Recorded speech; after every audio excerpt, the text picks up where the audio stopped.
So, ladies and gentlemen, boys and girls, thanks for joining us here on DevCentral Connects today. I'm John Wagnon, and I just wanted to start off by saying that a lot of us sometimes feel like we get just stuck in a rut, professionally, and we're not really going anywhere. And we want to get out of that rut, and we want to make ourselves better, right? And we don't just want to make ourselves a little bit better, we want to make ourselves a lot better.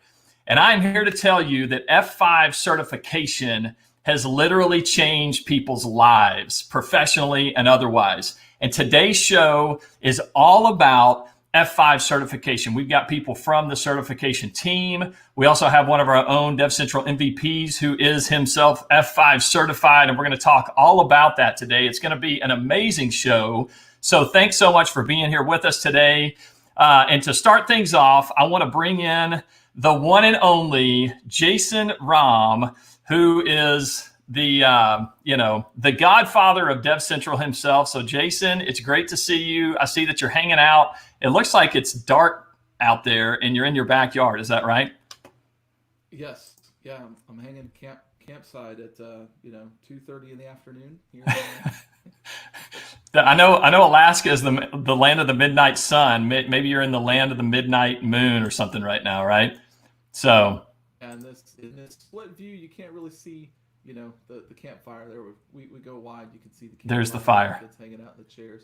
Yeah, we had movie night the other night. We moved the living room outside, at least for 35 minutes until the bulb died. So yeah, kind of a bummer there. I love it, man. Well, good stuff. Well, hey, I can see some of the comments coming in from a lot of the people out there. It's always great to see everyone here at DevCentral Connects and several repeat viewers, and so all of you, thanks for showing up today. It's just great to interact. For those that have not been here before, you can just comment there in the YouTube comments, and we'll see them.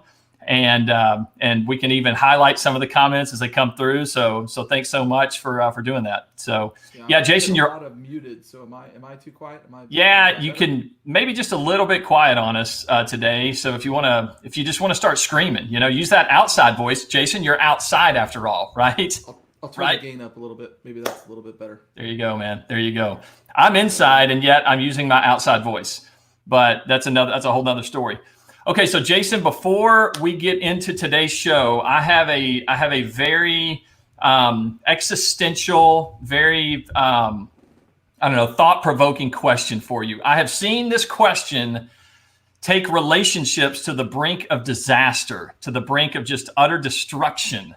And just so you know, there is a right answer and there is a wrong answer to this question. And it's a simple one. And so I propose it to you right now. And for all of those listening, Jason has no idea what I'm about to ask him. And I will simply say, Jason, is it creamy or crunchy peanut butter? Totally creamy. Like, if I wanted crunchy peanut butter, I would just eat peanuts. Jason, we've been friends for a long time, Jason. The friendship might have just taken a couple of steps back because the right answer is crunchy peanut butter. I don't know if, okay. Pytel there in the chat, you and I are best friends immediately because, I want to know when I bite into the peanut butter, it's biting right back at me, man. I want to know that I'm doing something, right? So give us your creamy, though. Give us your creamy reason, though.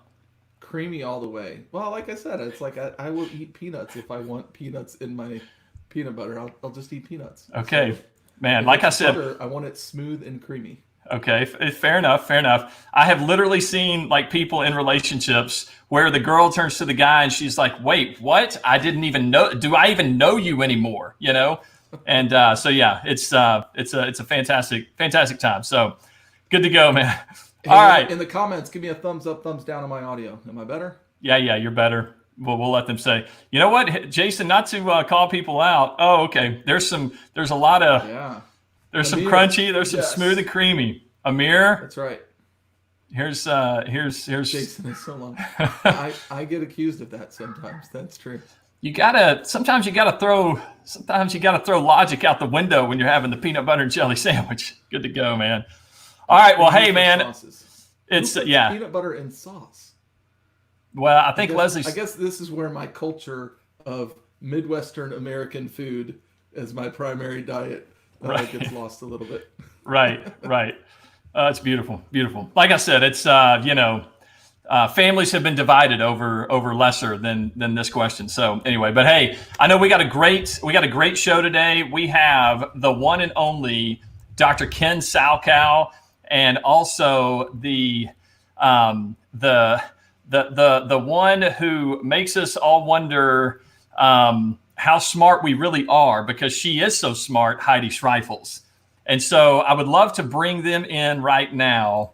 There is Dr. Ken, and there's Heidi, two of the certification team experts. And I did quickly want to highlight, by the way, the team is not just Ken and Heidi, but it's also Karen Seacrest and Lydia Ann Bridges and Joyce Svoboda. Is that right? Svoboda. I'm sorry. I'm sorry. My pronunciation. Ken, I had crunchy peanut butter in my mouth. I couldn't get it out. You know what I'm saying? So I'm sorry. Well, hey, so Ken, how's it going today, man? It's great to see you. It's great. It's sunny out. I don't know if you can see. I got some nice sunshine coming in here. It's fantastic. I love it. Great. I love it, man. I love it. Hey, Heidi, how are you doing, man? You're sitting right there. You got the house. We're all in quarantine right now, right? So how's it going there?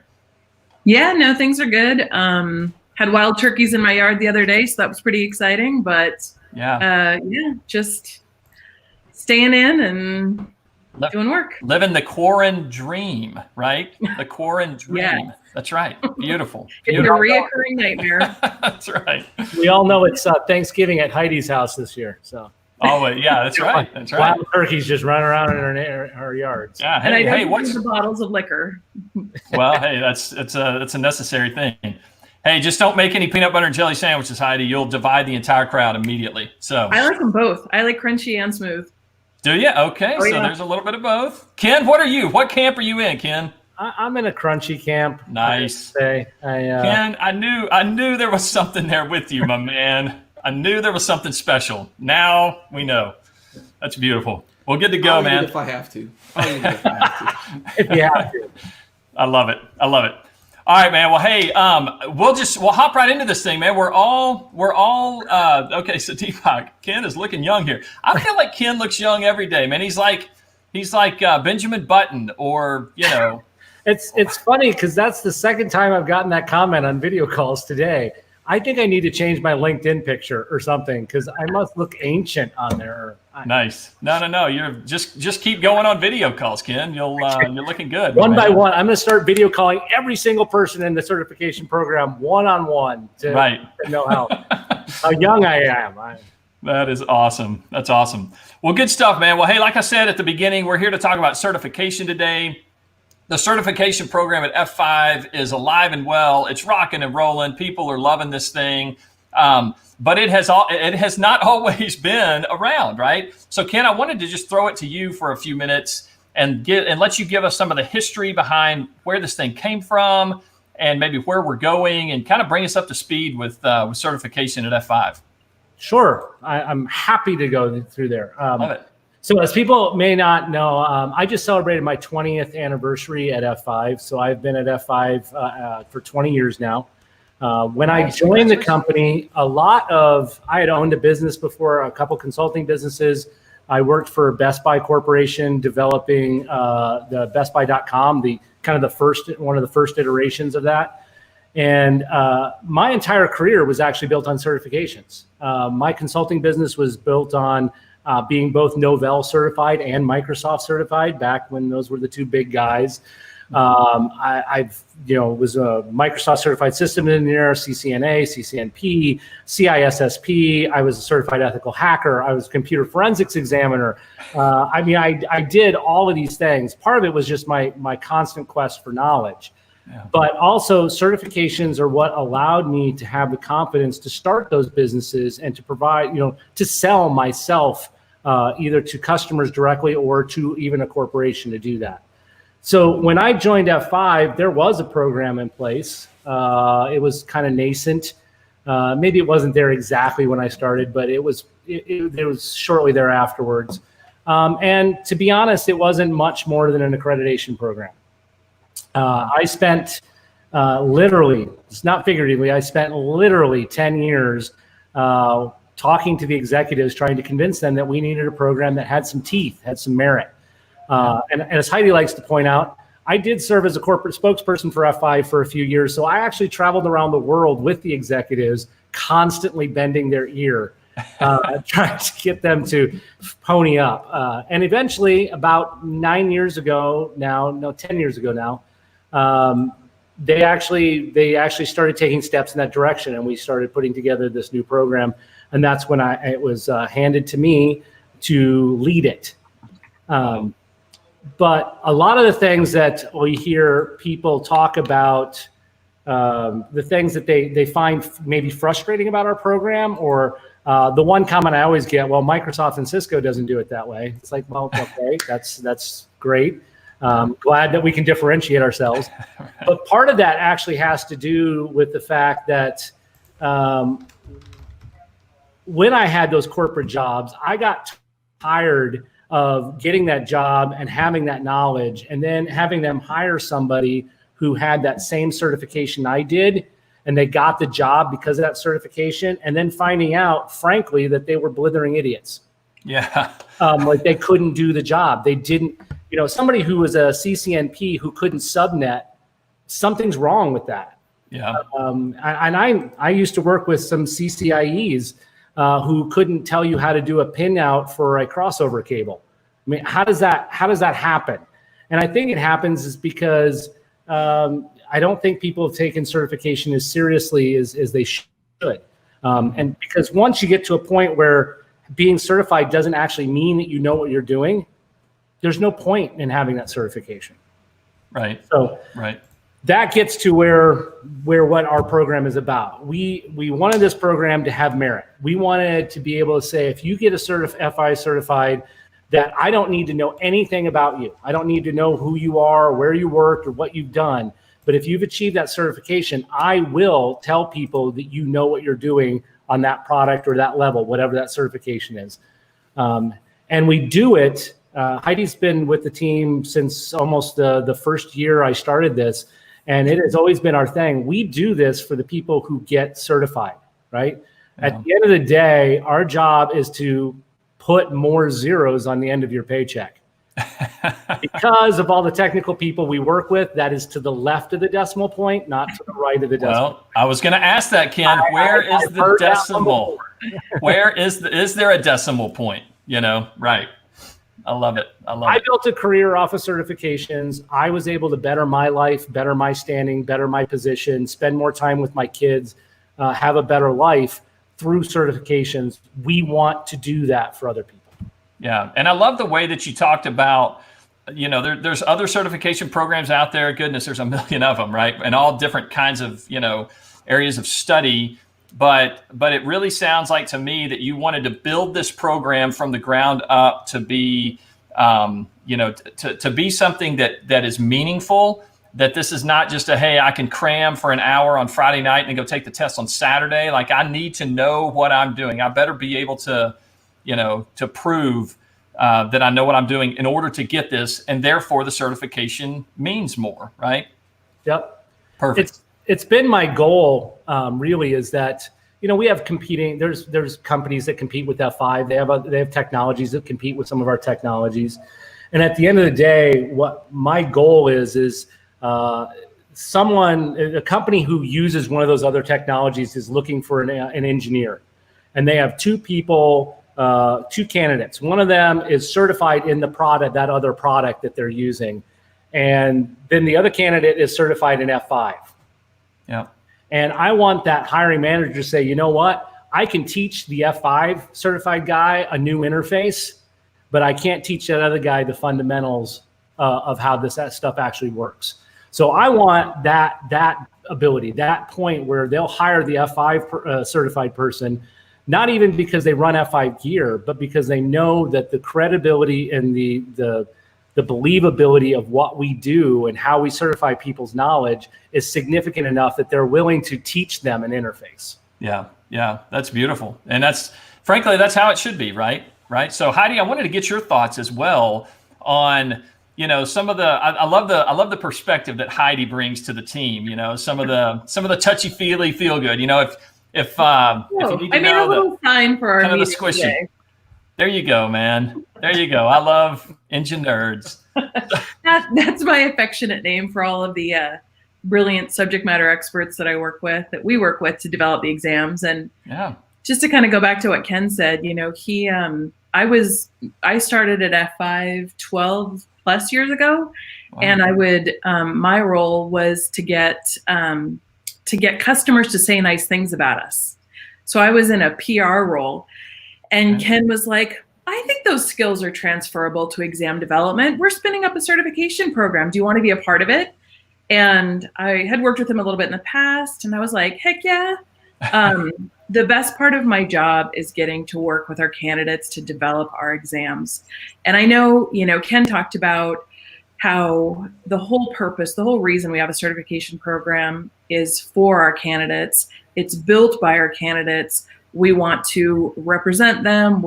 And just so y'all know, that is not always a popular opinion from some of our stakeholders, because they have opinions about how we should do things. And let's speed up the process. Let's make it less of an investment to get there.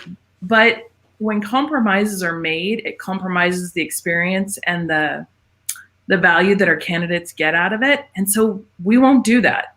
We focus on our candidates completely in our program. So we don't always get the chance to say that. I'm totally bummed that Agility got canceled or postponed or made to virtual this year, because that is our time to connect with our candidates, our subject matter experts, my engine nerds, and I do. That is said with the utmost respect and love. And Heidi, it's needing a T-shirt now. F513 T-shirt. Engine nerds. Yeah. Well, hold it. Hey, Heidi, do you still have it there with you? Hold it up, maybe one more time. Let us see the design. I love engine nerds. This is happy hands at home, since I don't really have a Heidi. I think that's the final cut, man. I think there is no more drafting necessary. You just put that on the shirt, man. That would sell like crazy. There you go. I love it. Well, and the people who are familiar with that term know kind of what it takes to earn it. And getting involved in exam development, which is my area of focus, it really puts people to the test. Mm-hmm. Developing our questions. They're written by subject matter experts. They're written by peers in the program, people who take our exams. And I always joke that going through the exam development process with us will ruin them for every other certification exam that they take from any other vendor. We will show you how to game the system so you can answer their questions correctly without knowing the domain. We will show you where they're written poorly, and ours, hopefully, we're not always perfect, but we strive to be better than just the average certification out there. And just by doing that, focusing on the candidates, involving them in that development process, partnering with them really on what our exams should focus on, we believe that that's what creates a valuable certification for our candidates. And like Ken was saying, differentiate somebody who's interviewing for a job, looking for a promotion.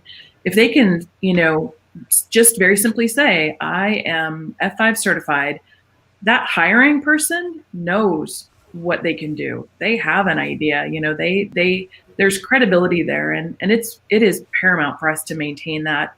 It doesn't make us popular always, doesn't make it easy to get our certifications, but we want them to be meaningful. And I encourage anyone who hasn't participated in exam development, here's my recruiting spiel, let me know, reach out, because as soon as we can get together again and start doing this again, we're actively working on refreshing some exams. Would love your input. It's fun. It's a lot of fun. Yeah. Hey, so since you mentioned, really quick, Heidi, since you mentioned that, what is the very quick process that you guys look for people to help you develop exams? Yeah, so we first and foremost go to the people who have already achieved that certification. So let's say we're refreshing the LTM specialist, the 301A exam. We are going to pull a list of our candidates who passed that exam. Okay. Now, our program is global. we want to make sure that we have a great representation, and we do always, of people who are F5ers, who are partners, who are customers, who are from, outside of the US. We really try to keep our group very diverse, because the more diversity there is in that exam development process, the better the outcome of the items are. We also look for people who have a lot of experience or who have none in both F5 technology and or if they've participated before in exam development. Okay. That's really the criteria, is that you have that you're certified in that technology, and then we would welcome anyone. They just reach out to you guys and say, hey, I'm interested. And then when the time comes, I guess you put the team together and go for it, right? Yep. I love it. There's a couple little things. To my chagrin, I let my certification expire. I think it was last summer. I was going to go for the 402 because I had my 301 and my 302. And so the 402 recertified both of those. Okay, I'm going to go do that one. But I didn't get around to it, and so everything expired at the same time. I was like, no. But what I loved about the process in going through our own certifications, it challenged my own understanding of how comfortable I was with our products. Because, there's a comment in here from Aurelian about the problem is you believe you're an expert when you only know how to check a pool member status and change the monitor.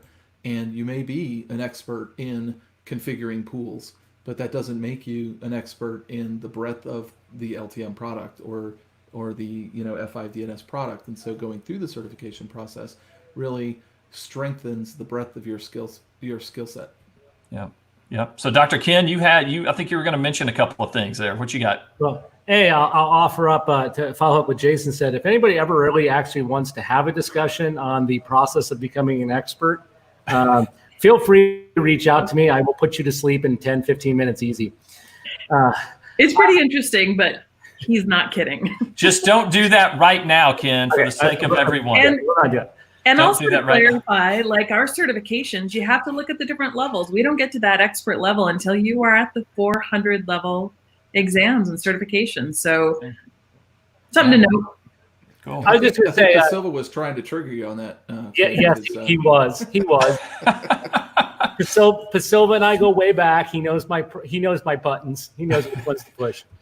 A couple things I was going to mention before we kind of maybe go over the kind of overview of the program as it is now. But one, as far as participation, we do send out emails. So we invite people to participate throughout that process. And there are multiple places where you can participate. Taking a beta exam for us, we try to give rewards back or something back, but that is a huge opportunity to put your fingerprints, put your DNA in on an exam. And it is immensely beneficial to us. It is the only way we can really figure out which questions work, which questions allow us to find out who has that knowledge or not. But there's a JTA survey that goes out. There's item writing. There's job task analysis. We send out emails to people. If you get those emails, you see those emails, and you want to participate, let us know. We can't make your employer give you time off. But if you can get time off, we do generally, for the in-person things, we do cover flights and stuff. We bring people in. But there's also a lot of opportunity in some of those to not have to go anywhere. You can do it right from your house. Nice. The other one that I wanted to mention back, Heidi touched on this, which is one of the other differences between our program and a lot of other programs out there. We are not a profit center. I get accused frequently about how I make people take exams because we're trying to make money on it. We don't make money on it. I don't have a goal. I don't have a target. It's simply we lose money on certification because that's not what it's about. That's what allows us to make some of the decisions that we do make, like given the current situation, doing online testing. Online testing, it would destroy our program. We might as well just publish the exams on the internet. I'm not going to do it right now because it would destroy the credibility of our program. Others may have been willing to do that because they were literally looking at no revenue and they are revenue generating programs. So I understand people want to have accessibility, but I'm not willing to throw away all the work that people have done to achieve certification just to make it expedient and bring in some cash. That's not what we're going to do. So. Yeah, it's beautiful, man. That's right where you should be, Dr. Ken. So your head's in the right spot, man. Keep it there. Keep it there. We love it. Go ahead and put that feedback. Ken, real quick, I got a question here. Yeah. What if we're not able to meet back in person? How or will the certification programs change? And I think they're maybe alluding there to, Kristen, correct me if I'm wrong, but the idea of being able to test from home. And so if that's the case, well, I know the answer here, but what is your take on that? What my answer is so the reality is that all the test centers, we're in conversations with all the testing centers around the world, and they are all making plans to open up in the next 30 days or so in almost all places. The process for taking an in-person exam is changing dramatically. So they're changing the capacity. You're no longer going to have 30 people crammed into one small room. It's going to be 15 or 10 because there's going to be distancing put between them, at least in the short term.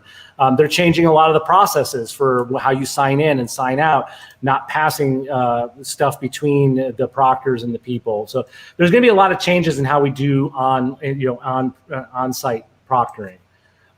If we can't get to that point, to be honest, I don't have an answer. Because the technology is not sufficient that I feel confident that people achieving certification would mean anything. And if we indefinitely can't find a solution to that, then frankly, I don't see why we have a program, because achieving the certification, the money that we put into it, and the time and effort that the candidates put into it won't mean anything if the exams aren't valid. Yeah. So And validity is a big thing, and credibility in it, right? Because I was just like, right before we got on here, I was looking at Twitter for a few minutes, and there's a professor that released one of his exams for class, and he purposely put a very carefully worded question on the exam, and then put the exact response to that out on a test prep site. And I forget the percentage; it was pretty high, of people in his class who had exact wording from that site on their exam, and said, hey, if you got this question right, congratulations, you got a 0 on the final, because of cheating. And I think that's a real concern, and it does invalidate all of it. Yeah, and everyone knows and feels that we're in uncertain times. We're starting to see some things flesh out where testing centers are reopening. My advice to everyone who needs to schedule their exam, if at the time when you become eligible to recertify or take your exam, don't hesitate to schedule that, because those spots, there are going to be fewer of them, and there are going to be a lot of other people, medical, you name it, who are testing at these test centers, and the seats are going to be kind of limited. So don't wait until the last minute to schedule it thinking you're going to get a spot. Definitely get in there as soon as you can. And we are looking at exam development in how we can do this in ways where if we don't get to meet in person right away, how we can still have candidates and subject matter experts contribute to that exam item bank. But again, we want to maintain, and we will maintain, the integrity and the quality and the credibility of our program, because you all have told us that's what matters, and we see it. We see it abundantly. Yeah. Yep. No, it's great feedback. I do think we're going to be back to somewhat normal. I mean, normal enough that, I think the testing center is going to be back open. But yeah, Jason, I know you just put up a question there from Jean-Michel. Maybe I don't know if I butchered that name. I'm sorry, but Ken, I don't know if you want to take a stab at this. There's issues with travel and taking testing in Canada. So I was hoping we could get a chance to answer this, because that should not be the issue. It may be an issue right now because there are various test centers that are actually closed and they're still not opened up yet. But in general, if you have to travel more than like 55 kilometers from your home location to go to a testing center, you can fill out a form on the candidate management portal to request that we try to find another test center. Now, why do you have to do that? Well, part of it is because we don't use all of Pearson VUE's testing network.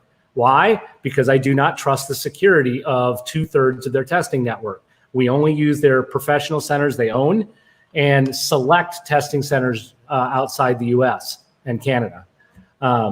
We can authorize other individual testing centers to open up and deliver our exams in cases where candidates don't have access to that the testing center, certainly more than 7 hours. By the way, for those international, we also do not count.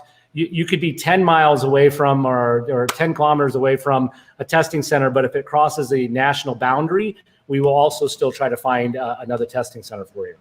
The other thing I would say to Jean-Michel is that we also deliver exams through Prometric testing centers. We've been delivering them through Prometric since October of last year. And Prometric had, one of the reasons we did that is I wanted to increase the number of testing centers, but I didn't want to let all of those non-secured sites. So what we did is instead of adding the number of Pearson VUE centers, we kept only their secure ones, and then we enabled Prometric and used their secure centers. We effectively doubled the number of testing facilities around the world, and in a lot of places, it made it much easier for people to have access. So Prometric, you schedule directly through our candidate portal, certification.f5.com. Log into your account, go to schedule, and you will now see a grid, and you'll be able to schedule with Prometric. Doesn't require a login, so there's not a separate account like there is on Pearson VUE. It'll take you right to Prometric and allow you to start scheduling your exam. So I would try that out as well. Great. Yeah, great word, man. I appreciate that answer, Dr. Ken. And I think it's also true that certifications are available at Agility. I know you talked about it a little bit, Heidi. Do you guys do that every single Agility? I wasn't sure, honestly. When it's in person, yeah. Yeah. Okay. Yeah. Because we get to stand there and we get to proctor the exam experience. But yeah. Yeah. Yep. Okay. We're there. So that's just another. I mean, I know that doesn't necessarily answer the problem for every single person across the globe, but that's just another place. You know, if travel is an issue or whatever. But yeah, great answer though, Dr. Ken. And awesome, during this time, while people can't maybe get in and take an exam, just wanted to put a little plug in there for our practice exams. They are developed simultaneously with the other scored version of the exams, and they are equated. They're equal in time, in number of items, in difficulty, in cognitive complexity. So while we can't guarantee that if you pass a practice exam, you're going to pass the scored version of the exam, it's a really good indicator for you to know as a candidate what areas you should be focusing on to further gain knowledge and experience, which is what's important for our certifications. Beautiful, beautiful. Hey, I tell you what, there's a lot of, that's great information. I appreciate that, Heidi. There's a lot of great questions coming in. I want to just mention this as well, that we here on DevCentral Connects show, as it were, are going to have the certification team on more than once. There's a lot to talk about with this. There's a whole certification path. We wanted to just make sure everyone's aware that, you know, you take the 101, the 201, you know, there's 301s and 2s or whatever. Like, how many of these things are there?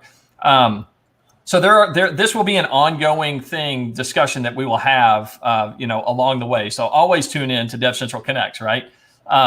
So with that, I wanted to bring in our experts, our DevCentral MVP, the man himself, and I am going to raise my hand when I say his name, because I'm going to say his name is Austin Garachi, right? Nice.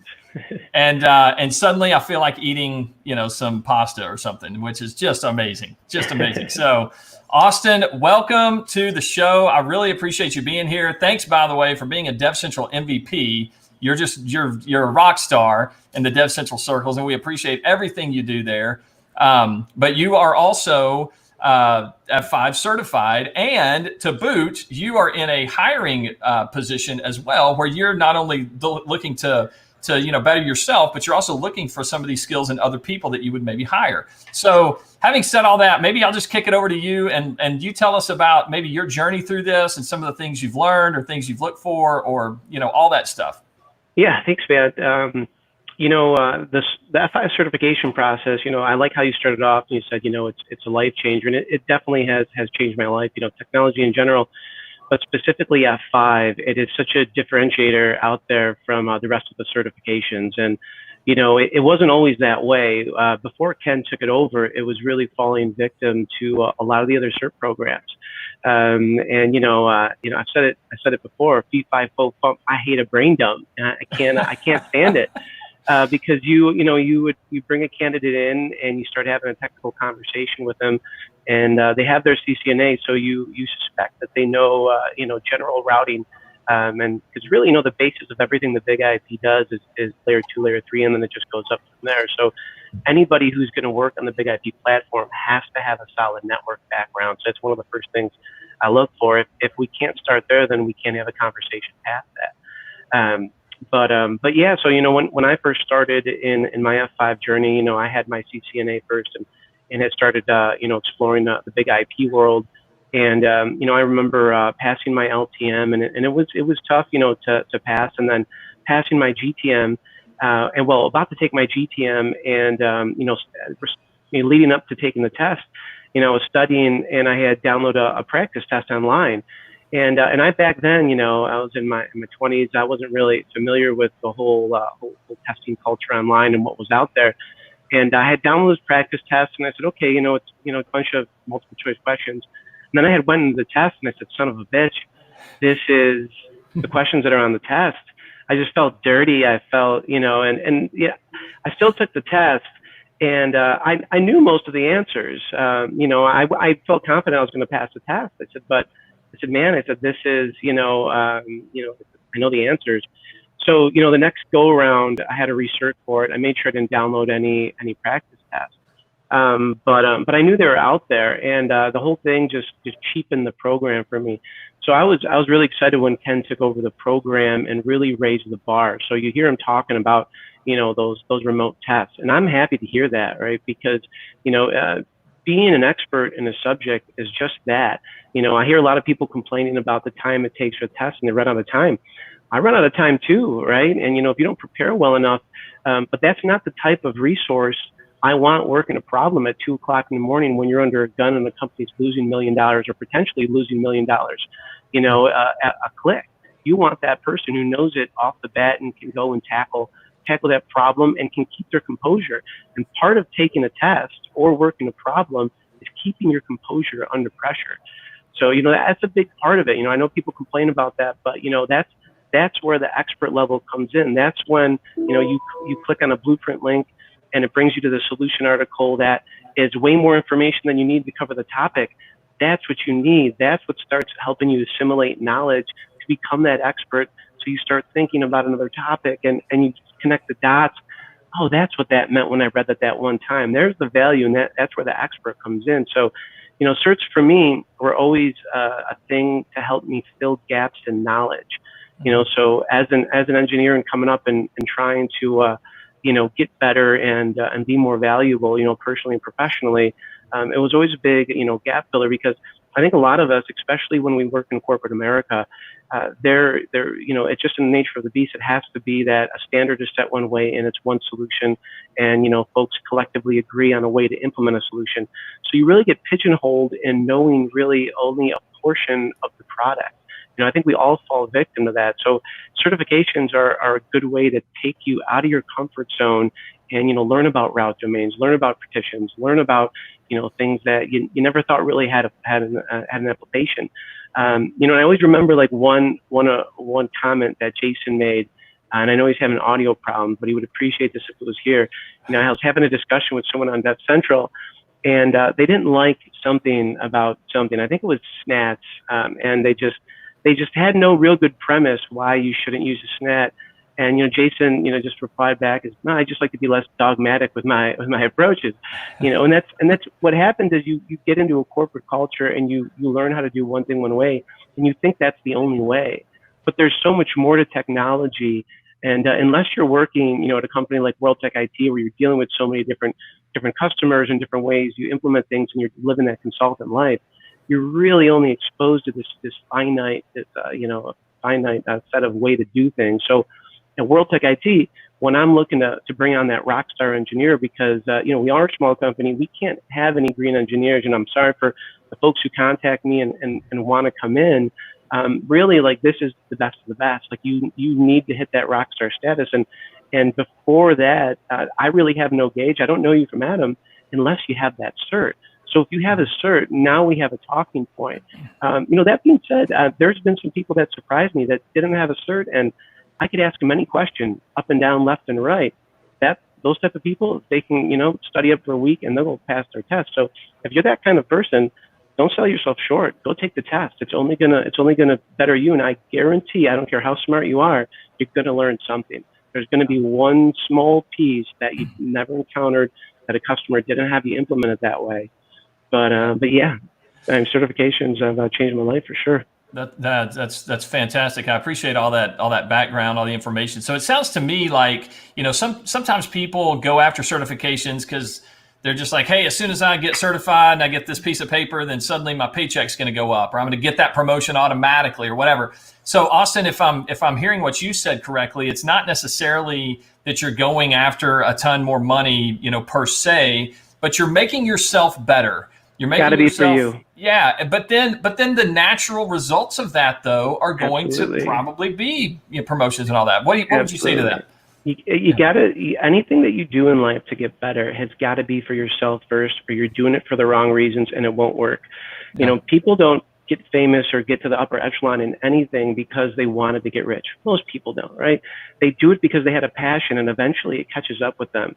So if you're getting the cert because you want to make more money, that's okay, but do it with the intention that you're going to make yourself better. Put your head down, do good work, and you will get better. And I'll tell you right now, a lot of hiring managers, especially in corporate America, look down on some certifications. That's a threat to them because they know that you may be more valuable, you may be looking for more money, you may be, able to travel outside the company. So if you're wondering why your manager, might be trying to keep the man down, that could be why. But don't let that keep you down. Study outside of work, and do it for yourself. That's how it's got to be.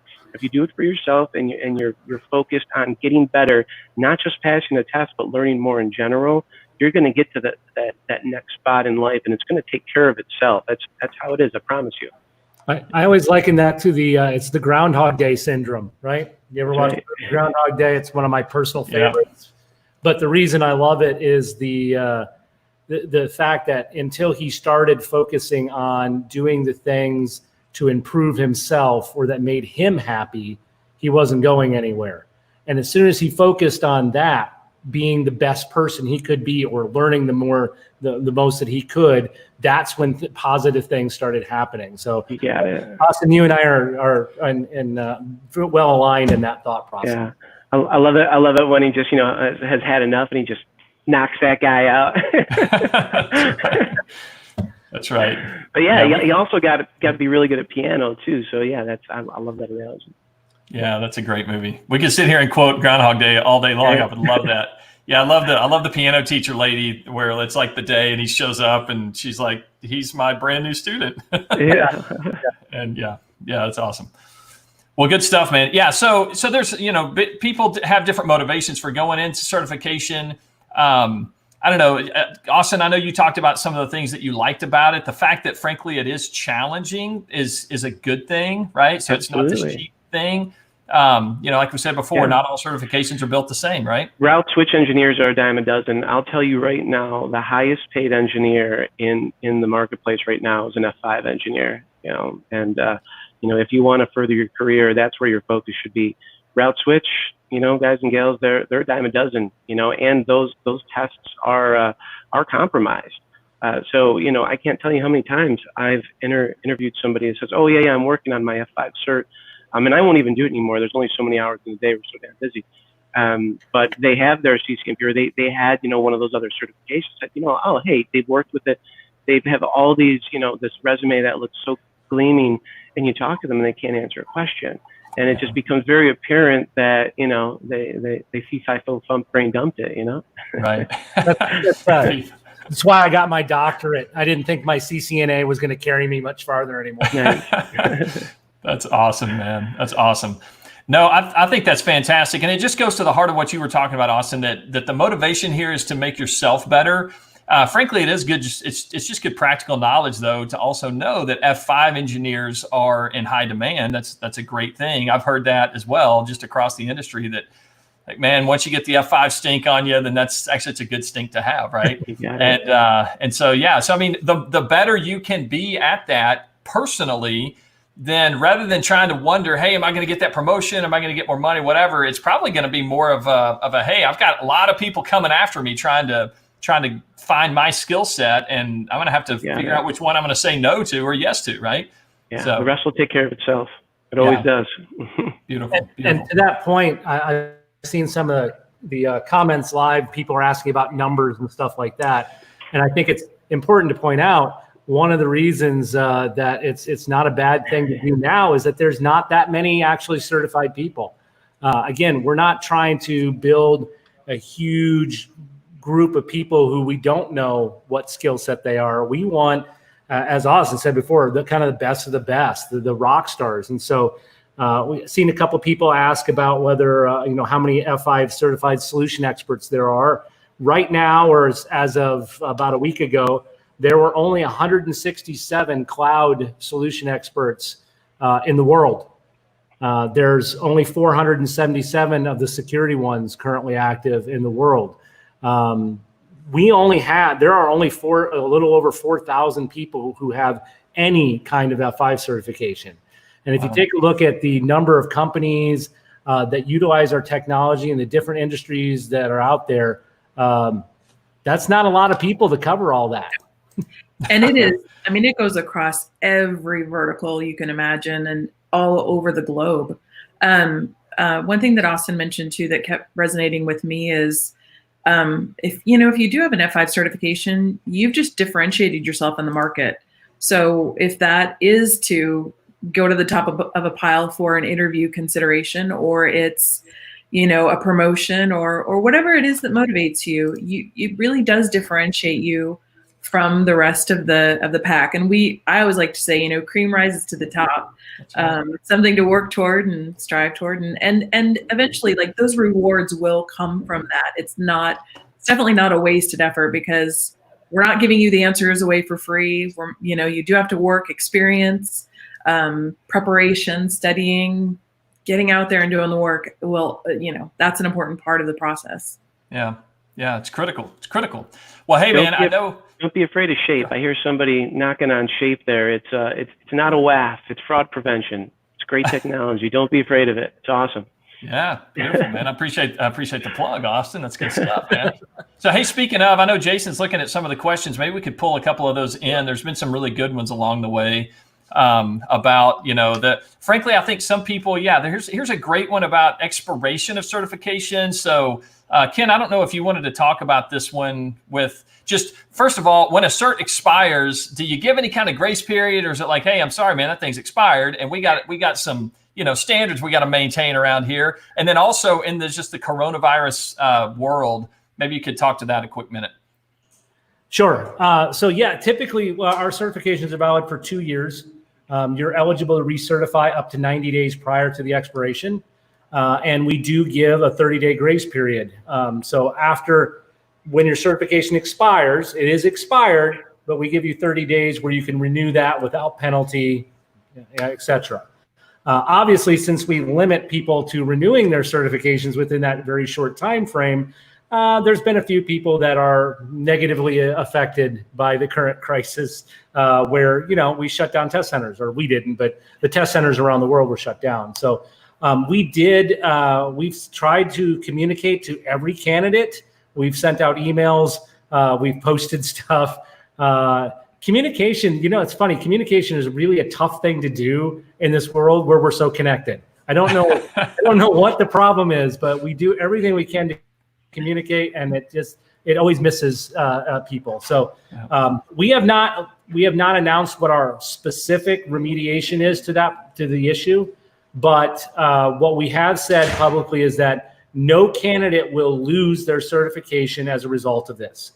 So right now, we're not making any changes to the system, so your certification will show expired or expiring.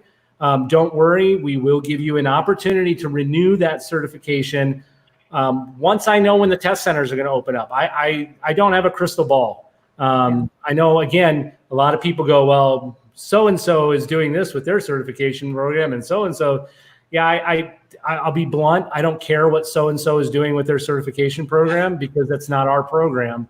I don't have the answers. I can't know that 6 months is the right number. I don't know. I was right before this, I was just listening to the state of Minnesota. Our governor has just said we're going to be on lockdown for another 2 weeks.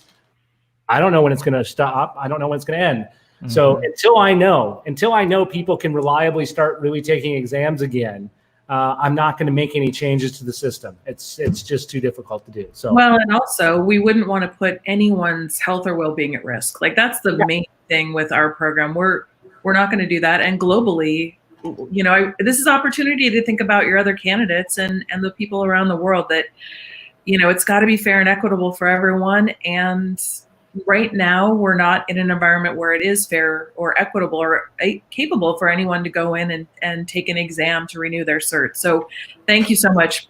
Everyone really has been very gracious about this because we don't know, we don't have all the answers, but we're in it together. And, like Ken said, you're not going to lose it. We're going to work with you to sort it out. Yep. Great answer. I really appreciate that info. I guess maybe as a general rule, absent coronavirus worldwide pandemic, if you let your cert expire, then Ken, correct me if I'm wrong, that's on you, frankly. I mean, we've got to keep these standards, right? Yep. However, we understand, the team and all that, understand we're in a pandemic, and so we're going to work with you a little bit here, right? So, more to come.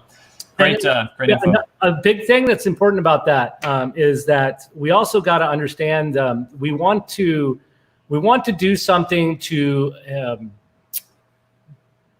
help those that were affected by this, right? Yeah. But we also have to be very careful about what we do so that it doesn't become an issue with people who weren't affected by this. What about people who didn't need to update their certifications during this time, or those types of people? So we're being very, very specific about making sure that we give people an opportunity to continue in this program, that they're not negatively affected by this situation, but not also inadvertently given a bonus or some sort of extra leeway that everybody else didn't get.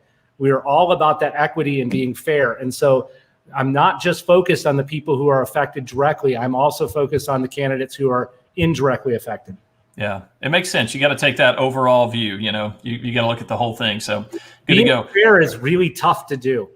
It is really hard to please the crowd, man. Yeah. Default to just do what's right, Dr. Kim, which you got your head on straight, man. You're good. Hey, so there was another great question from Magesh Kumar. And Austin, I don't know if you maybe wanted to take a stab at this. Like when you started to study, what were some of the things that you used? Did you go to like the F5, what did you use?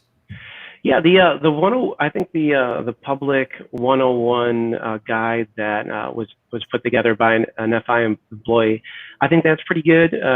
I wrote an article out there that's still pretty relevant of a method of attacking 101 and 201. I think if you just Google how to become F5 certified, that's a decent approach to take. But essentially 101 is just a sprinkle of F5, and it's really going to test you more around your layer 2, layer 3 knowledge, and a sprinkle of F5. You could think things in the GUI, and as you get into more advanced tests, you really start moving more towards TMSH and the CLI. Just take the blueprint, thumb through that, follow all the links, read all the links. Don't fall in the pitfall of just looking to study what you need to pass the test. You're not going to be better because of that. And ultimately, you want to be taking these certs to become a better person, to become a better engineer, and just to be more well-rounded with your knowledge. Things will click when you know more. So reading a couple extra pages, though daunting, it's for the best. So follow those blueprint links. I know there's just maybe a piece of it that you may need to pass the test, but it's going to make you stronger. It's going to make you more confident. It's going to make you not need that extra time. Yeah. And if I could add on to that, please. Please. We have blueprints for every exam. Those blueprints are published on our Ask F5 page. You can follow the links directly from the f5.com certification page.